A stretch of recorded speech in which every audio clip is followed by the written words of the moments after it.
You know, I've got nothing better to do today. Let's look at another Shakespeare tragedy. Othello, or The Tragedy of Othello, the Moor of Venice, is a tragedy written by William Shakespeare, likely around 1603. What is a Moor, you may ask? It's a term used by Christian Europeans in the Middle Ages to describe members of the Muslim populations in Europe. Our protagonist, Othello, is described as a Moor, or being of Arabic descent. If you're reading the play at any point, it's important to look at the wordplay Shakespeare slips into the dialogue. It may help you with an analysis. The play begins with Iago, one of Othello's officers in the army, plotting to ruin Othello's reputation. Why? Because Othello promoted his good friend Cassio to the rank of lieutenant and not Iago. So, what Iago is planning here is to have his friend Roderigo reveal to Brabantio, a senator, that Othello has secretly married Brabantio's daughter, Desdemona. Of course, Brabantio is not happy to hear about this. Where is Iago in all of this? He's off warning Othello that Brabantio has likely found out about the marriage and is not happy about it. Well, Brabantio accuses Othello of seducing Desdemona through witchcraft, and Othello defends himself saying that Desdemona liked Othello's stories of his life before Venice. Desdemona is later brought in, and she confesses that she loves Othello. Brabantio leaves, telling Othello that Desdemona will betray him. Iago is not pleased that his evil plan has failed, but he takes note of what Brabantio said and starts planning a new evil plan.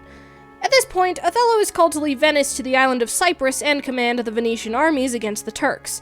Coming with him is Desdemona, Cassio, Iago, and Iago's wife, Emilia, who will be working as Desdemona's attendant. The group arrives at Cyprus, where they find out a storm has destroyed the Turkish fleet. Othello calls for a celebration. This is when Iago hatches his new evil plan. While Othello and Desdemona are away, he gets Cassio drunk and has Roderigo pull Cassio into a fight. Attention is drawn, and Montano, governor of Cyprus, tries to stop the fighting but gets injured. Othello asks what happened, and of course the blame is turned on Cassio since he was drunk. Othello then strips Cassio of his rank. Now, Cassio is upset, and Iago persuades him to go ask Desdemona to ask Othello to reinstate him. Well, Cassio does just that, but it's not that easy. While Desdemona is willing to speak with Cassio, Cassio is afraid to speak with Othello and leaves as soon as he comes in. Othello isn't sure why he would leave so quickly, but Iago tells Othello that Cassio and Desdemona seem a little too friendly with each other.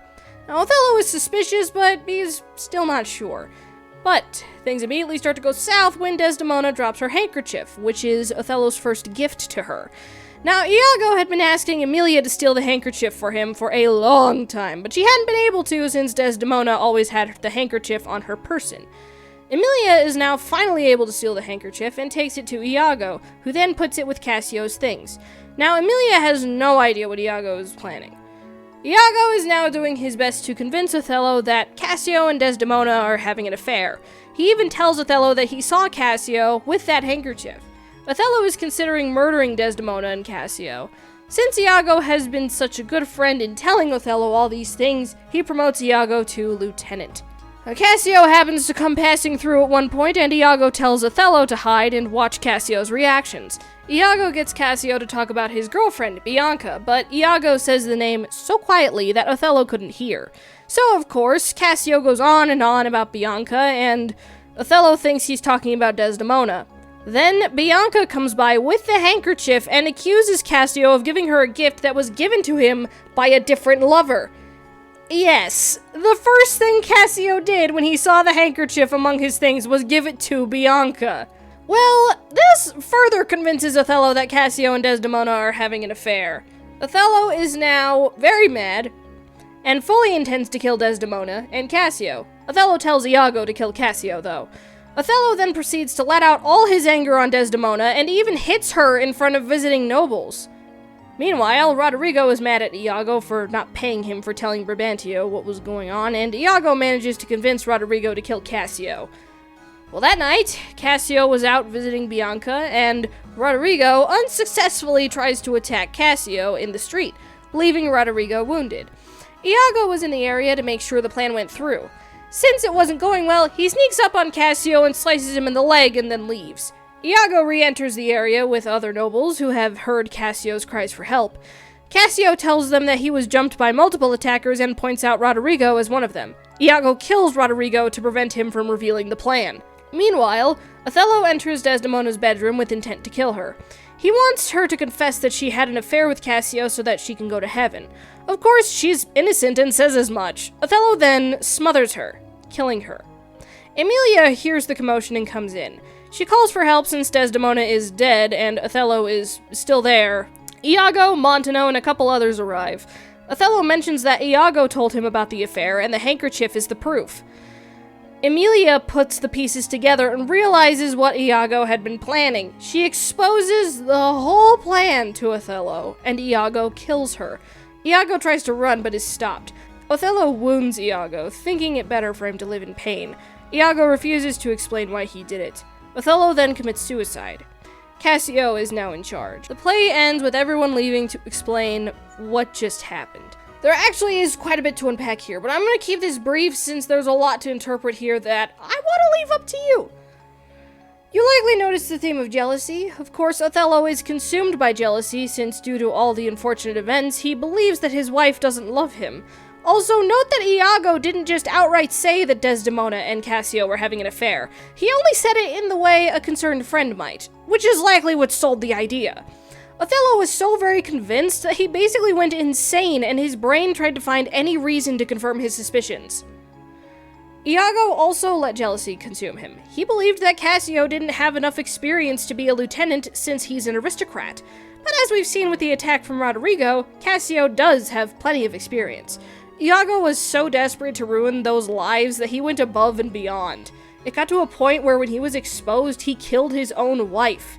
He knew what would happen if he was found out.